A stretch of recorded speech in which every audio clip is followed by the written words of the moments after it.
In the future, the world is still haunted by Hero Day, a battle with the artificial intelligence Ultron that resulted in the deaths of many heroes. As a result of that fateful day, the original Avengers have been replaced by new heroes, working for a totalitarian and corrupt government. Among this new breed of heroes, there is also James Stark, the son of Tony Stark and the Wasp. James was raised and mentored by Kyle Jarvis, who is actually the Red Skull in disguise, working with Ultron's consciousness to secretly seize control of the world. The elderly Steve Rogers was recruited by his old friend Luke Cage, who has formed an underground resistance called the Defenders, trying to take down the government. Steve agreed to retake the super soldier serum and become Captain America once more, vowing to assemble the Avengers again. The Defenders found out that Tony Stark's head was still alive and being kept inside a highly secured prison called the Raft. Rogers talks to Tyler, one of the people in charge of communications, and asks him if he managed to send out the signal. The signal was a very old distress call that the captain hopes would reach an old friend. He wants to go to the Raft and break out Tony Stark,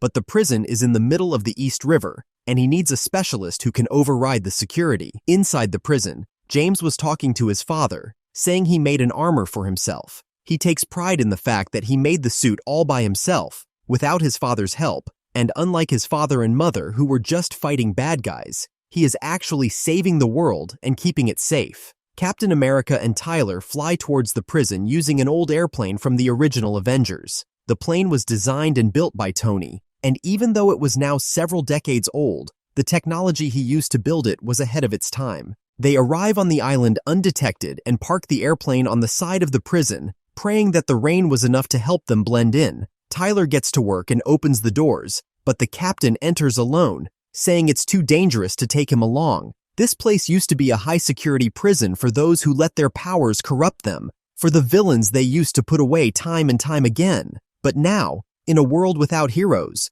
where the government executes its villains, this place was a monstrous research facility. Cap was disgusted and wanted to do something about it, but he was on a mission and needed to stay on track. Freeing Tony was the main objective. He knocks out one of the scientists working there and steals his access card, which grants him access to a highly secure room. Inside, he finds the severed head of Tony Stark, kept inside a giant tank that was keeping him alive. He vows to take him out, but doesn't know what to do next, remarking that he probably should have brought Tyler with him, but he wasn't alone. Someone else was hiding in the ceiling waiting for him to show up. Bullseye was a member of the Thunderbolts and working for the US government, but she had the chance at killing the captain once before and hesitated. James Stark also enters the room, saying he came to have a tech chat with the old man, not with an actual old man. Rogers says he is going to take his father from this place, and what he is doing isn't right. Throwing people in prison just because they dared to question the government isn't right.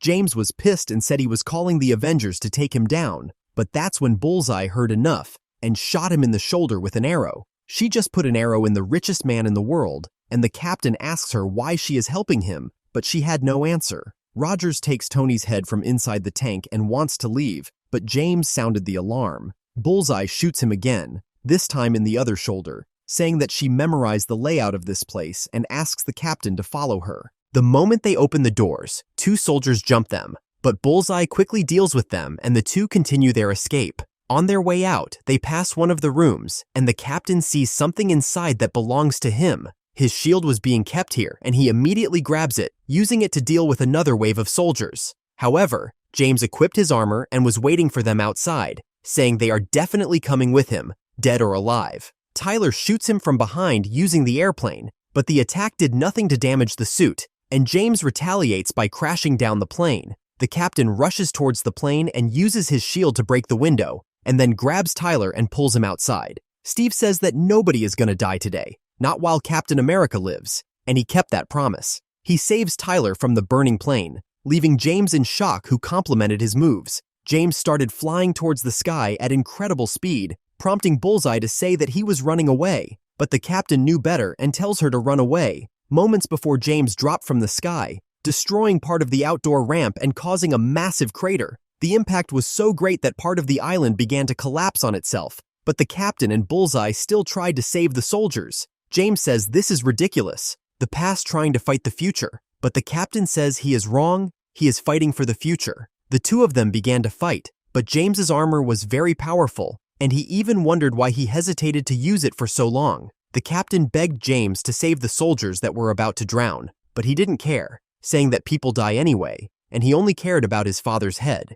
James claims it only takes a few hard measures put in place, a few examples made, and a few dreamers put to sleep to achieve his goals of controlling people. The captain asked him what gives him the right to make these decisions, his money, his father's brilliant mind? But James threw his father's head into the water, claiming he doesn't need him anymore. He doesn't need anyone. Rogers gets up and attacks James, saying that everyone needs help, and in that moment, Miss Marvel arrives and saves Bullseye and the drowning soldiers. She initially rejected the captain's offer to help him because she has a family now and 2 children, but she changed her mind and came just in time. James, however, refused to give up and says that nobody was leaving the island and even tries to shoot a rescue ship that belongs to the defenders. But the captain hits him with the shield and says that no one dies today. This infuriates James, who tells Cap to stop calling him son because he wasn't his son. His name is James Stark, and he runs the world. He overpowers him and pins him to the ground,